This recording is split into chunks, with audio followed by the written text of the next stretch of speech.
Pourquoi les soldats nord-coréens subissent-ils des pertes aussi dévastatrices en Ukraine? La réponse dévoile un affrontement brutal entre illusion et réalité. Habitués à combattre des ennemis désarmés et à parader pour le dictateur, ces soldats se confrontent désormais aux meilleurs et plus expérimentés des armées mondiales, où la quantité ne remplace pas la qualité. Des troupes inexpérimentées, même nombreuses, ne peuvent rivaliser avec des adversaires entraînés et aguerris par des années de combats réels. N'ayant jamais participé à une véritable bataille, les Nord-Coréens sont envoyés comme de simples chairs à canon sur les lignes les plus dures du conflit. Beaucoup ont découvert, à leurs dépens, que l'entraînement spécial ne remplace pas l'expérience du combat et que le champ de bataille moderne, dominé par une technologie avancée, est impitoyable envers ceux qui vivent dans un monde d'illusions.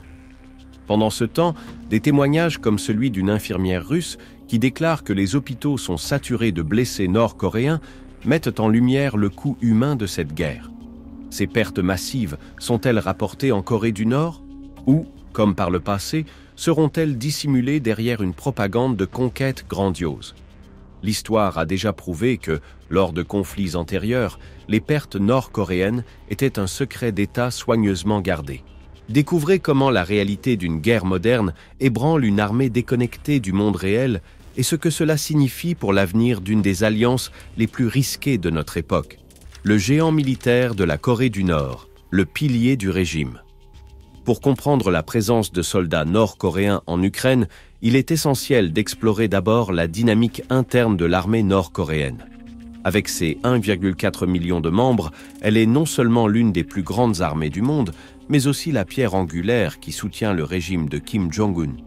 Pourquoi cette force est-elle si cruciale pour maintenir l'un des régimes les plus fermés de la planète?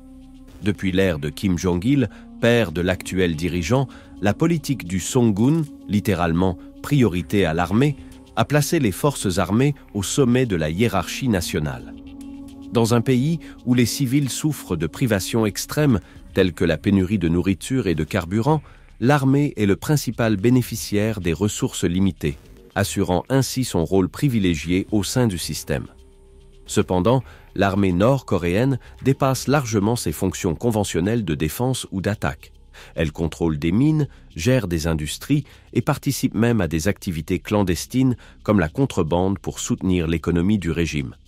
En somme, elle constitue à la fois le cœur économique et militaire de Pyongyang, garantissant la survie politique et stratégique du gouvernement.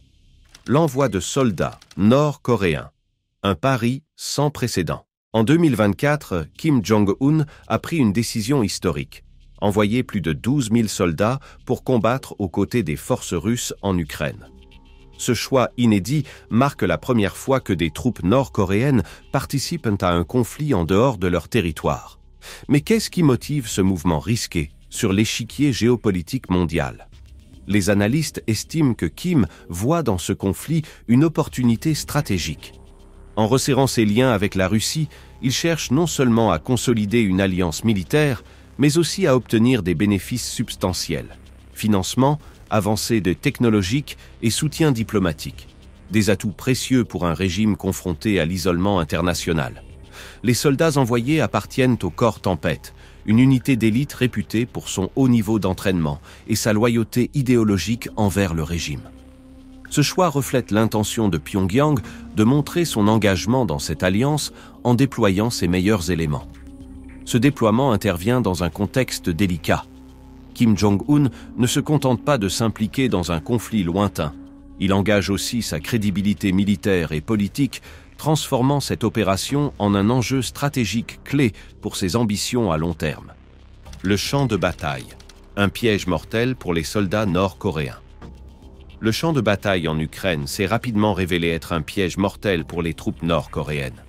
Dès leurs premiers engagements, plus de 100 soldats auraient été tués et près de 1000 blessés, soit un taux de pertes impressionnant de 10% en un mois seulement. Parmi les morts, un officier de haut rang aurait été identifié, accentuant l'impact symbolique de ces pertes. Malgré leur réputation, les troupes du corps Tempête sont confrontées à des défis sans précédent en Ukraine. Habituées aux missions d'infiltration et aux combats en terrain montagneux, elles se retrouvent face à des champs de bataille ouverts, dominée par des drones et des systèmes technologiques avancés, pour lesquels elles ne sont pas préparées. La pandémie de Covid-19 a également eu un effet néfaste.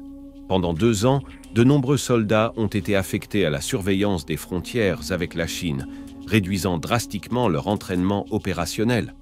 En outre, des problèmes de communication, tels que l'absence de formation en russe, aggravent leur vulnérabilité dans un conflit d'une telle intensité. Le résultat est clair. Malgré leur statut d'élite, ces troupes subissent des revers majeurs qui menacent leur mission et les objectifs stratégiques de Pyongyang. Kim Jong-un et ses généraux, stratégie ou désespoir? La décision d'envoyer des troupes en Ukraine en dit long sur la stratégie de Kim Jong-un et sa perception du contexte mondial. Depuis son accession au pouvoir absolu en 2011, Kim a consolidé son régime par une combinaison de brutalité et de pragmatisme. En exécutant ou en écartant des hauts responsables, y compris des membres de sa propre famille, il a veillé à ce que seuls des alliés loyaux restent à ses côtés, formant un cercle de confiance rigoureusement contrôlé. Dans ce contexte, 2 généraux se démarquent, Kim Yong-bok et Ri Sang-ho. Tous 2 possèdent un long historique d'activités stratégiques et clandestines, telles que la contrebande et la cybercriminalité, des domaines clés pour contourner les sanctions internationales et financer le régime. Leur implication dans la mission en Ukraine illustre la gravité avec laquelle Pyongyang aborde ce conflit et les avantages potentiels qu'elle en espère. Kim Jong-un ne mise pas seulement sur un renforcement militaire, il perçoit l'Ukraine comme une opportunité de tester sa puissance dans une guerre moderne, d'acquérir une expérience militaire précieuse et de renforcer les liens avec la Russie. Cependant, une question persiste. S'agit-il d'une stratégie audacieuse et calculée ou d'un acte désespéré face à l'isolement international? Cette décision reflète à la fois le désir de maintenir une certaine pertinence sur l'échiquier géopolitique et le risque de surcharger ses forces dans un contexte de plus en plus incertain. Soldats pauvres, rêvent de richesse. Les motivations des combattants. Pour les soldats nord-coréens, la décision de partir en Ukraine est motivée par un mélange de nécessité et d'opportunité. La majorité d'entre eux provient de familles extrêmement pauvres et considèrent ce conflit comme une rare chance d'améliorer leurs conditions de vie. Même en sachant qu'une grande partie de leur salaire sera confisquée par le gouvernement, le peu qu'ils conservent représente un espoir de changement dans un contexte de crise économique dévastatrice en Corée du Nord. Cependant, le coût de ce choix est énorme. Le risque de mort ou de blessures graves sur le champ de bataille est très élevé. Mais pour le régime, ces pertes ne sont pas seulement tolérées, elles sont stratégiques. Kim Jong-un voit ces sacrifices comme un prix inévitable à payer pour acquérir de l'expérience dans une guerre moderne, expérience qu'il considère cruciale pour préparer d'éventuels conflits futurs dans la péninsule coréenne. Fait intrigant, les familles des soldats tués peuvent être récompensées par des gains de statut social, une reconnaissance rare dans le système nord-coréen. Cette promotion au sein du système rigide de caste du pays agit comme une incitation perverse, transformant la tragédie des pertes humaines en une opportunité d'ascension sociale dans une société profondément inégalitaire.